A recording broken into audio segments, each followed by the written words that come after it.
حضرت ابن عباس رضی اللہ تعالی عنہما سے روایت ہے کہ سرکار دو جہاں سرور کائنات صلی اللہ علیہ وسلم نے ارشاد فرمایا کہ جو شخص لوگوں کو خوش کرنے کے لیے، لوگوں کو راضی رکھنے کے لیے اللہ تبارک و تعالیٰ کو ناراض کرتا ہے تو اللہ تبارک و تعالیٰ اس پر ناراض ہوتے ہیں، اور ان لوگوں کو بھی ناراض کر دیتے ہیں کہ جنہیں خوش کرنے کے لیے، جنہیں خوش رکھنے کے لیے اللہ کو ناراض کیا تھا۔ اور جو شخص اللہ کو خوش کرنے کے لیے، اللہ کو راضی کرنے کے لیے لوگوں کو ناراض کرتا ہے تو اللہ تبارک و تعالیٰ اس سے خوش ہو جاتے ہیں، اور ان لوگوں کو بھی خوش کر دیتے ہیں، ان لوگوں کو بھی راضی کر دیتے ہیں کہ جنہیں اللہ کو راضی کرنے کے لیے، اللہ کو خوش کرنے کے لیے ناراض کیا تھا۔ یہاں تک کہ ان ناراض ہونے والے لوگوں کی نگاہ میں اس شخص کو اونچا کر دیتے ہیں، بڑھا دیتے ہیں، اچھا کر دیتے ہیں، اور اس کے قول و فعل کو ان لوگوں کی نگاہ میں اچھا کر دیتے ہیں اور اس کی عزت بڑھا دی جاتی ہے۔ چونکہ حدیث پاک کے اندر آتا ہے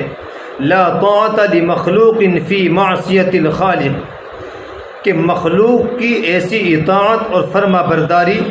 کہ جس میں اللہ تبارک و تعالیٰ کی نافرمانی ہوتی ہو قطعاً حلال نہیں ہے۔ مخلوق کی ایسی اطاعت کرنا، ایسی فرما برداری کرنا کہ جس سے اللہ تبارک و تعالیٰ ناراض ہوتے ہوں، ایسے کام کرنا کہ جس سے مخلوق تو خوش ہوتی ہو، مخلوق تو راضی رہتی ہو، لیکن خداوند عالم ناراض ہو جاتے ہوں تو قطعاً بھی ایسے کام کرنا حلال اور جائز نہیں ہے۔ اب آپ دیکھیے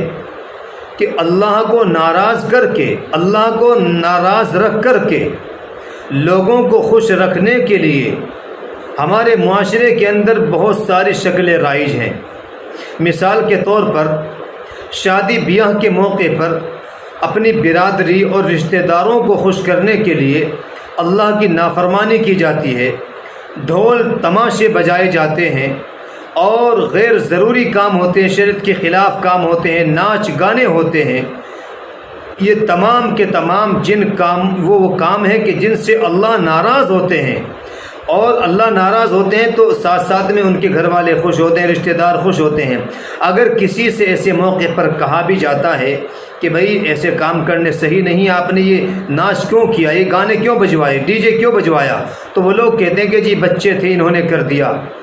لیکن تو یہی تو ہوتا ہے کہ بچوں کو خوش کرنے کے لیے، لوگوں کو خوش کرنے کے لیے، رشتہ داروں کو خوش کرنے کے لیے اللہ کو ناراض کر دیتے ہیں۔ تو یہ ہمارے معاشرے کے درمیان رائج ہے، کتنی گھناؤنی حرکت ہے۔ اسی طریقے سے شوہر بیوی کو خوش کرنے کے لیے یا بیوی شوہر کو خوش کرنے کے لیے اللہ کی نافرمانی کر جاتے ہیں، اور اسی طریقے سے والدین کو یعنی ماں باپ کو خوش کرنے کے لیے یا اولاد کو خوش کرنے کے لیے ماں باپ اللہ کی نافرمانی کر جاتے ہیں، اور سرکاری آفیسر یا دفتر کے اندر دفتر کے سربراہ اور آفیسر کو خوش کرنے کے لیے اللہ کو ناراض کر دیتے ہیں، اللہ کی نافرمانی کرتے ہیں۔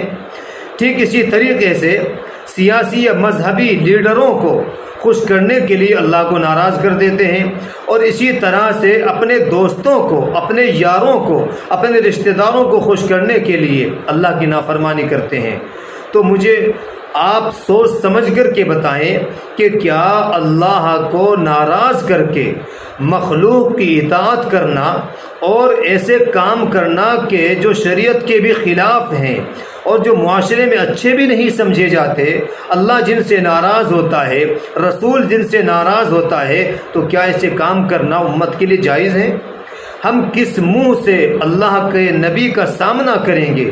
یہ منہ کیسا لے کر کے اللہ کے سامنے جائیں گے؟ اللہ کی عدالت میں کس طریقے سے ہم حاضر ہوں گے اور کیسے اپنے رب کو منہ دکھائیں گے؟ ہمیں سوچنا چاہیے کہ اللہ نے ہمیں کس لیے پیدا کیا ہے اور ہم کر کیا رہے ہیں۔ اللہ تبارک و تعالیٰ تمام طرح کی خرافات سے ہم سب کی حفاظت فرمائے۔